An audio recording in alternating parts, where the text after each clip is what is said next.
후보자께서 이 대통령과 이 정권의 핵심들이 이 정해놓은 그 틀을 벗어나지 않으려고 하다 보니까 답변이 자꾸 꼬이거나 평소에 이 소신과 철학에 배치되는 그런 답변을 할 수밖에 없는 상황 아닌가, 그런 걱정이 되는 게 이 자리에서의 걱정이 아니라 경제부총리, 기재부 장관이 되시면 과연 대통령과 대통령 주변에 이 정권을 만든 사람들이 하고 싶어하는 그런 정책을 후보자께서 중심을 잡고 옳지 않은 것은 견제를 할 수 있는지, 그걸 따지는 게 저는 청문회에서 굉장히 중요한 포인트라고 생각을 합니다. 대통령께서 정부가 일자리를 위한 최대 고용주가 되어야 한다 이렇게 말씀하셨잖아요. 네. 또 대통령께서 직접 일자리 위원장을, 대통령께서 모든 게 일자리다 이러니까 어처구니 없는 이 추경 문서를 봐도 국가 침해를 국가 책임제 하는 거, 이것도 일자리 기반이라 그러고, 미세먼지 측정 장치 하는 것도 일자리 기반이라 그러고, 그러니까 이런 게 벌써 과거에 녹색 4대강 이러면 앞에 모든 거 다 갖다 붙이고, 박근혜 정부 때 창조경제 이러면 또 앞에 모든 거 다 창조 갖다 붙이는 거하고 똑같은 일을 지금 관료들이 또 이런 문건을 만든단 말이에요. 그래, 이런 거 이제 하나를 보면, 아, 이 정부의 공무원들도 처음부터 좀, 이게 희망이 있느냐라는 의문을 갖게 되는 겁니다. 이 정부가 일자리를 위한 최대 고용주가 돼야 된다, 이 말에 찬성하십니까? 저는 대통령이 이런 말 하면, 우리 후보자 부총리 되시면 정부가 무슨 일자리 최대 고용주라는 거는 직접 고용한다는 뜻 아닙니까? 공공부문 일자리 80만 만든다는 거를 다 하겠다는 이야기고, 그렇지 않습니까? 그 이야기를 하신 거잖아요. 근데 이제 이런 이야기를 대통령이 하고 청와대에서 하고 이러면 경제부총리께서, 그죠? 아까 뭐 송영길 의원님은 정말 아주 솔직한 대화가 가능한 것 같이 말씀하시는데 진짜 그러길 바라요. 그러면 이 잘못된 말을 하면 바로 잡아 주셔야 된다고요. 지금 이 자리에서 바로 잡으면 부총리 안 되실 수도 있으니까 부총리가 되시면 이런 거는 정말 바로 잡아 주셔야 돼요. 이거는 대통령께서 경제를 모르고 하시는 말씀이거든요. 그죠? 그리고 또 하나 물어볼게요. 이 공약 다 지키려면 5년간 178조가 들거든요. 이 178조 어디서 갖고 마련하실 거예요? 그냥 간단하게 한 말씀입니다.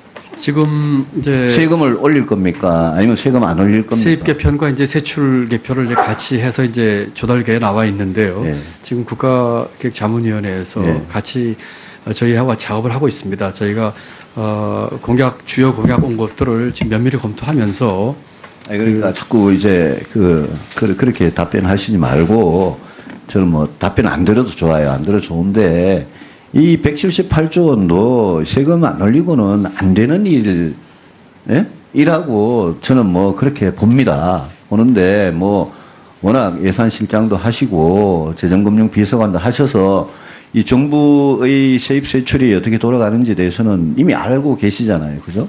그래서 저는 이런 부분도 그냥 답변 안 하셔도 돼요. 이런 부분도 부총리 되시면, 이제 국무조정실장도 그 전 정권에서 하셨고, 부총리까지 되시면 부총리를 또 얼마나 오래 할지 모르잖아요. 그래서 저는 이런 부분을 제가 기대하는 거는 후보자께서 경제정책의 사령관으로, 수장으로 정말 중심을 잡아주셔야 된다. 그죠? 네. 그 옛날에 과거에 쓰신 칼럼 보면 공약 잊어버려라, 나쁜 공약은 버려라, 수정해야 된다, 이런 거 뭐 수도 없이 많이 쓰셨거든요. 그게 후보자의 인생이거든요.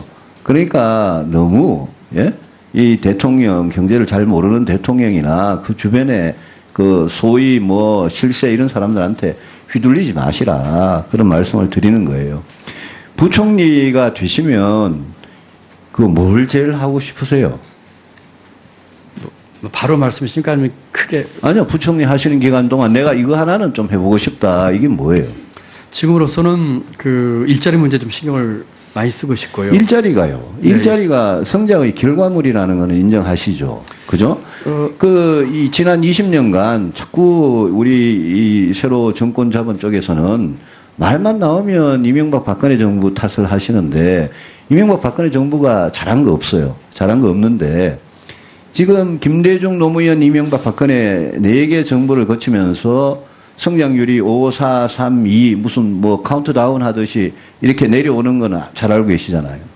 그러니까 그 추세라면 문재인 정부는 2 내지 1이라고요. 그 추세라면. 그래 이 추세라는 거는 예? 뭐 누구 한두 사람이 어떻게 할 수 없는 추세라는 것도 잘 아시잖아요. 그죠? 그래서 제가 부탁드리고 싶은 것은 아마 분배, 복지 이런 부분은 넘칠 겁니다.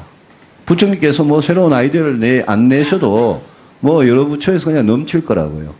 그 부총리께서는 제가 보기에 문재인 정부가 잘못된 경제 정책으로 소득주도 성장이다, 공무원 일자리다, 이런 잘못된 경제 정책에 세금을 낭비하면서 제일 소홀하기 쉬운 게 성장이다 말입니다. 오늘 마침 모두 발에는 혁신성장이라 말씀하셨고 평소에 창업이다 이런 중요성도 잘 아시는 것 같더라고요. 그래서 저는 부총리께서 너무 많은 걸 하실 생각하지 말고 우리 경제의 어떤 성장의 모멘텀 힘이랄까 이런 거를 문재인 정부 초반에 어떻게 좀 살려보느냐. 그거는 제가 보기에 대통령과 이 정권을 잡은 사람들 머릿속에는 들어있지는 않아요. 저는 그렇게 생각해요. 그래서 우리 후보자께서 꼭 중심을 잡고 공공부문 일자리, 정부가 최대 고용주 이런 말도 안 되는 소리 따라가지 마시고 소득주도 성장 이거 말도 안 되는 소리 따라가지 마시고 성장의 힘을 어디서 발견하고 그걸 정권 초기에 어떤 정책으로 할 거냐 거기에 좀 집중을 해 주셨으면 좋겠다. 이렇게 제가 좀 제안을 드리는 겁니다. 네, 알겠습니다. 시간 다 쓰셔서 제 답을 원하지 않으시는 것 같아가지고 짧게 말씀드릴까요? 예, 그 의원님께서 말씀하신 그 충원은 내가 충분히 그 무슨 말씀이 그 아마 구두로 말씀하신 거 이상은 잘 알겠습니다. 또 저도 좀 드리고 싶은 말씀은 있습니다만 하여튼 나중에 또 기회가 있을 것 같고요. 그 취지에 맞게끔 최선을 다하도록 하겠습니다. 네, 수고하셨습니다.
후보자께서 이 대통령과 이 정권의 핵심들이 이 정해놓은 그 틀을 벗어나지 않으려고 하다 보니까 답변이 자꾸 꼬이거나 평소에 이 소신과 철학에 배치되는 그런 답변을 할 수밖에 없는 상황 아닌가, 그런 걱정이 되는 게 이 자리에서의 걱정이 아니라 경제부총리, 기재부 장관이 되시면 과연 대통령과 대통령 주변에 이 정권을 만든 사람들이 하고 싶어하는 그런 정책을 후보자께서 중심을 잡고 옳지 않은 것은 견제를 할 수 있는지, 그걸 따지는 게 저는 청문회에서 굉장히 중요한 포인트라고 생각을 합니다. 대통령께서 정부가 일자리를 위한 최대 고용주가 되어야 한다 이렇게 말씀하셨잖아요. 네. 또 대통령께서 직접 일자리 위원장을, 대통령께서 모든 게 일자리다 이러니까 어처구니 없는 이 추경 문서를 봐도 국가 침해를 국가 책임제 하는 거, 이것도 일자리 기반이라 그러고, 미세먼지 측정 장치 하는 것도 일자리 기반이라 그러고, 그러니까 이런 게 벌써 과거에 녹색 4대강 이러면 앞에 모든 거 다 갖다 붙이고, 박근혜 정부 때 창조경제 이러면 또 앞에 모든 거 다 창조 마련하실 거예요. 그냥 간단하게 한 말씀. 지금 이제 세금을 올릴 겁니까? 아니면 세금 안 올릴 겁니까? 세입 개편과 이제 세출 개편을 이제 같이 해서 이제 조달계에 나와 있는데요. 예. 지금 국가기획자문위원회에서 예. 같이 저희하고 작업을 하고 있습니다. 저희가 주요 공약 온 것들을 지금 면밀히 검토하면서, 그러니까 자꾸 이제 그렇게 답변하시지 말고, 저는 뭐 답변 안 들어도 좋아요. 안 들어도 좋은데, 이 178조 원도 세금 안 올리고는 안 되는 일이라고 저는 뭐 그렇게 봅니다. 보는데 뭐 워낙 예산실장도 하시고 갖다 붙이는 거하고 똑같은 일을 지금 관료들이 또 이런 문건을 만든단 말이에요. 그래 이런 거 이제 하나를 보면, 이 정부의 공무원들도 처음부터 좀 이게 희망이 있느냐라는 의문을 갖게 되는 겁니다. 이 정부가 일자리를 위한 최대 고용주가 돼야 된다, 이 말에 찬성하십니까? 저는 대통령이 이런 말 하면, 우리 후보자 부총리 되시면 정부가 무슨 일자리 최대 고용주라는 거는 직접 고용한다는 뜻 아닙니까? 공공부문 일자리 80만 명 만든다는 거를 다 하겠다는 이야기고, 그렇지 않습니까? 그 이야기를 하신 거잖아요. 근데 이제 이런 이야기를 대통령이 하고 청와대에서 하고 이러면 경제부총리께서, 그죠? 아까 뭐 송영길 의원님은 정말 아주 솔직한 대화가 가능한 것 같이 말씀하시는데 진짜 그러길 바라요. 그러면 이 잘못된 말을 하면 바로 잡아 주셔야 된다고요. 지금 이 자리에서 바로 잡으면 부총리 안 되실 수도 있으니까 부총리가 되시면 이런 거는 정말 바로 잡아 주셔야 돼요. 이거는 대통령께서 경제를 모르고 하시는 말씀이거든요. 그죠? 그리고 또 하나 물어볼게요. 이 공약 다 지키려면 5년간 178조가 들거든요. 이 178조 어디서 갖고